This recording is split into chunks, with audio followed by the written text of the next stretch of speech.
Hello everyone, my name is Anthony Metzger, winemaker and sommelier. Today I have a really cool, fun interview with a winemaker named Alaks.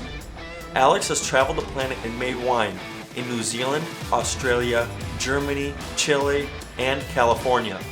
He is from California and he is joining me live via Skype to tell me about his experiences traveling the planet and making wine.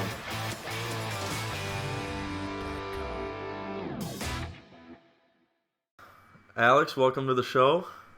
Thanks, Anthony. Pleasure to have you on. So yeah, you're man. a traveling winemaker from California, is that correct? I am, yep. Yeah. Based from Southern California, based out of Central California now. Okay, nice. So where have you traveled and made wine? Let's see, man. Well, I got my first start in California, and after that, my Southern master had recommended going abroad just to get the experience in the off season. So from that, New Zealand was the first choice. He's like, go to New Zealand, easy to get the visa. Hop on down there, work for 3 months to a year, whatever you want to do, and then come back. So that was the first step, and dude, was just bitten by the bug. You couldn't get enough of international travel and winemaking. From there, came back up to the States, but then down to Oz, and then from Oz, most recently went over to Germany. So I've had the opportunity. Australia, you mean? Yeah, Australia. Oh, okay, yeah. Called Oz as well. Yeah. But that was an interesting winemaking episode of my life. Like awesome wines over there. Stuff you just never really get a chance to try because it doesn't make our markets sometimes. What, in Australia you mean? In Australia, yeah. Okay. For example, like what kind of wine are you talking about? Oh man, they have some like just big reds in the Barossa Valley. But you get into some of these smaller, more boutique wineries that they're just basically supplying the Australian and Asian markets, and it never really gets a chance to be shipped over. You can't really find it in specialty bottle shops over here. So. Yeah. It's it just was really cool taking some side trips on the weekends when you're not working, and you get to try some pretty unique stuff. Nice. So you've been to New Zealand, Australia, and you've been to Germany. Yeah, that's correct. But you're from California, and you started making wine there. So that's what I was going to get to, is how do you become a traveling winemaker?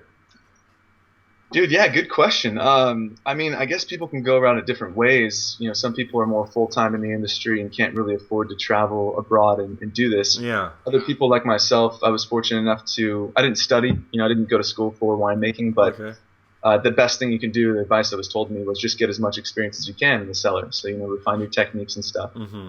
So, I set out, and the advice was look online at the job boards for New Zealand. Some people have contacts.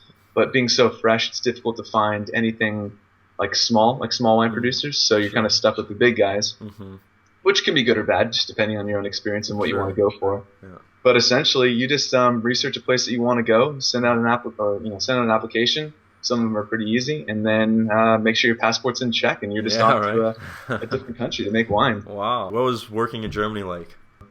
It was definitely the most unique winemaking experience I've had. Really? Australia was cool. New Zealand was my favorite by far, just because I love the country and the people and the culture. But Germany was just sort of like a different experience. It was more of a different experience than the Southern Hemisphere had to offer. Yeah. Oh yeah, yeah. Especially, there was a Divino Wines in Franconia, and theirs was predominantly white wine. So first of all, I've never worked with so much white wine in my life. Really? Wow. Just in varieties of grape that I've never worked of, never heard of as well. Too, Sure. We associate with Germany like Riesling and Gewürz. Yeah, right. Yeah. And, I was getting thrown at like Scheurebe or Silvaner or Müller-Thurgau, and just grapes that I'm like, are you saying a word right now? What's going? But it was really cool, a really different working experience with people from all over the world as well. We had people from South Africa, parts in Germany, States, Australia, New Zealand. We had people coming from all over, which made it really fun to embrace these different cultures while in this totally different country. Yeah, that's the thing is in Germany, you were part of an international team of winemakers is what they called it. And so what that means is for the harvest, because the place you worked produced about 5 million bottles a year, so they hire people from all over the world and created this team of international winemakers to come assist with the harvest. Yeah. And so you had people from, you said New Zealand, Australia, there was one from Namibia, South Africa, Finland, right? I believe Hungary, Finland. The States. So, that's pretty wild. So you show up at this winery, you've never been there before, you've never met these people that are from all over the world. I mean, now you're all living under the same roof too, actually sharing about the same room, from what I remember hearing. And so, I mean, that's just got to be a wild, wild adventure, that in itself. I mean, and then also getting the pleasure to now talk to people about different experiences around the world. So you're really getting an understanding of how the wines of the world goes and how it goes. Absolutely. I mean, tell us about that. I mean, living and meeting up with all these people you've never met. Yeah, it's again, I think this job, and it's probably something I should have added before, it's not for the faint of heart. You're going to be putting yourself in different settings all over the world. I mean, there's winery regions where you can be, Eastern Europe, where they don't even really speak much English, if at all. So you're going to go to these foreign places, and you just have to have an open mind. You have to be the personality type to go with the flow, which makes it all a lot easier. It'll make it easier on yourself, the progression of the experience.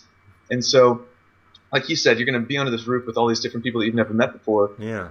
And the best thing you can do is just break bread with them. I mean, you just sit down. I mean, if you're a drinker, open some wine, open some beer, make some food together, and you just start talking. You just start getting along with these people and learning about them, learning about where they've come from and what they're doing here, what they hope to expect. And it's a really, like I said many times, it's like a really unique experience that you really don't get in any other industry that at least I've ever worked at. Sure. A lot of people, my friends from back home, are desk driven. They sit at a job, and the only time they travel is just for pleasure, which is all good. To each their own. Yeah. But to be just putting yourself in a small town in Germany with people from all over the world that you've never met before, it's just it's a lot of fun. You just sort of go with it. You sort of can't explain the feeling of okay, again, no responsibilities other than just show up for work tomorrow and let's have some fun too. Nice. Tell me about yourself. Yeah. And it's really different experience. But for me, I love talking to people. I love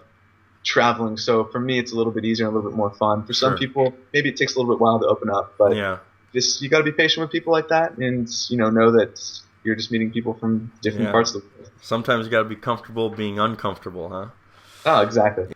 What were the German people like compared to the Australian people and compared to the New Zealanders?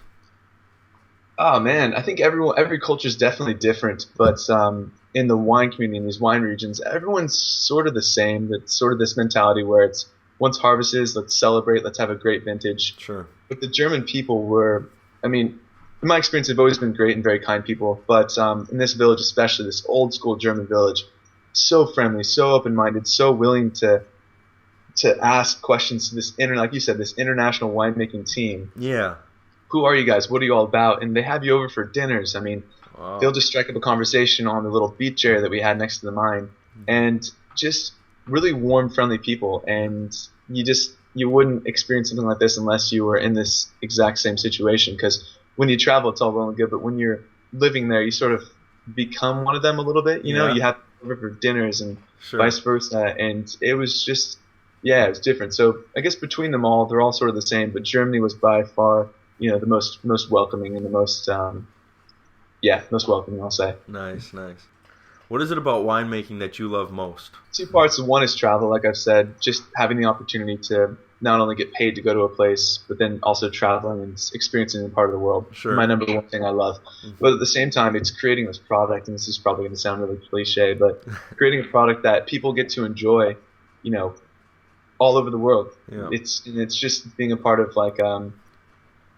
it's like the perfect balance of creative and scientific with winemaking. You have decisions that, you have to make sure fermentation temperatures are like this, but at the same time, you can introduce oak, you can introduce blending. There's so many different ways, but at the end of the day, like I guess it would be beer, making spirits, you just have this creative product that you get to that brings people together. Hopefully people aren't, doing it for the wrong reasons, like over drinking or alcoholism, but you want them to crack open a bottle of wine over dinner and just talk about anything, life. So that's probably my favorite part, is the traveling, but also making a really unique product. Nice. So out of the three places, why don't you share with us, a story, like something, the craziest story that happened to you, involving the winemaking or traveling for winemaking, or something funny, or just one of your good experiences. I'd have to say, though, that my favorite experience thus far has been Germany, actually. Within the first week, there were only about I want to say two or three of us that were there early enough. Everyone else sort of came later. Okay. But those two or three of us got really close really quick. And as it happened, a bunch of the locals said, why don't you come over for dinner and then let's just hang out and see what happens, see where the night goes. So, not having any clothes, I was sort of like, well, what else do I have to lose, But we rock up, the three of us, and have a great dinner, share some great wine, and then it's like, who wants to have a bonfire? Okay, bonfire, sure, why not? Where are we gonna do this? And they had this called the Mine River, which flows through their village in this little section of beach. So little cabanas, big bonfire pit, and for hours and hours we sat there playing music, starting at one end of the river, floating down, singing, dancing. Wow. I mean, they put these little, like what we would do for s'mores here, except for they were making like homemade bread. They put it on like a little stick and put it in the fire. Wow. And just sharing this experience. And I mean, this thing raged until 5 o'clock in the morning. Just a casual bonfire at the river. Casual bonfire till 5. Yeah, and I just can't explain it other than it would sort of be like you have some drinks and then someone's like, who wants to go float down the river? Wow. And it was a beautiful like full moon as well, so you can see everything. Amazing. And then they float down this part and they're like, let's swim over here. And it was this rope swing and they're like, let's do some backflips in the river and continue to float down. Yeah. So it was just really unreal, really unexpected, and just fun, like fun-loving, fun people, great company, great booze. And you can't plan for anything like that. It's one of those mysterious little events that just take place. Yeah. And that's one of those stories too that it wasn't at the winery working, but in a sense, you kind of needed to be the traveling winemaker to do that, because if you do go and travel for pleasure and you go to a country for a week, you're usually staying in the hotels, you're going to the touristy sites. You're not really getting in with the locals and having a bonfire late at night and being invited over personally for a dinner where they share with you the traditional meals and how things are done and sharing your guys' experiences and whatnot. So that also does play a factor as a part of the traveling winemaker's lifestyle. It's not always just about stomping grapes with your feet. It's also about going and floating down the river at 3 a.m. with some of the locals, because you're going to be working a harvest with them, so might as well get to know them. Absolutely. Yeah, like you said, when you go to travel for just pleasure, you don't get a chance to be embraced, for the most part, by this local culture. Sure. And that's where it is sort of they see you as, an international, but at the same time, it's like baby steps. You just make this relationship with them, and then from there, it's just all awesome. There's, like you said, events. We had a few times an international wine tasting event where these people from all over, everyone was told to just bring some wine from their respective countries, and you get together and share wines from all over, and you might be able to do that if you go to like a Bevmo tasting or if your friends have something like that. But for the most part, you would never get to try these unique wines with a bunch of strangers, so to speak. Yeah. And it's all fun. You just talk about stories. Why is this your favorite wine? Or what are we doing tonight? Kind of thing. So it's an awesome industry, and I'm so glad that I fell into it. All right, Alex. Well, thanks for joining the show today, and best of luck with your future adventures in Chile. I appreciate it, man. I'm always looking forward to it. If you ever find yourself in any part of the world, or whoever viewers out there, just look me up and let's share some wine together. But thanks, Anthony, for having me, man. And I'm excited to see where Wines of the World takes off too, as well. I'm following you close over there.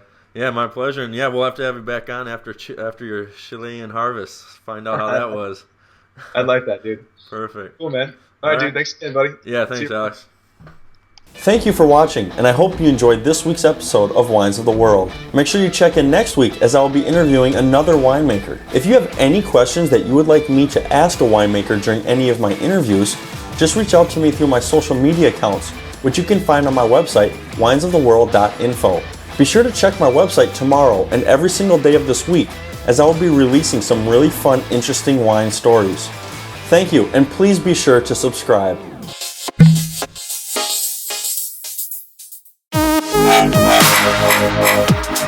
Wow.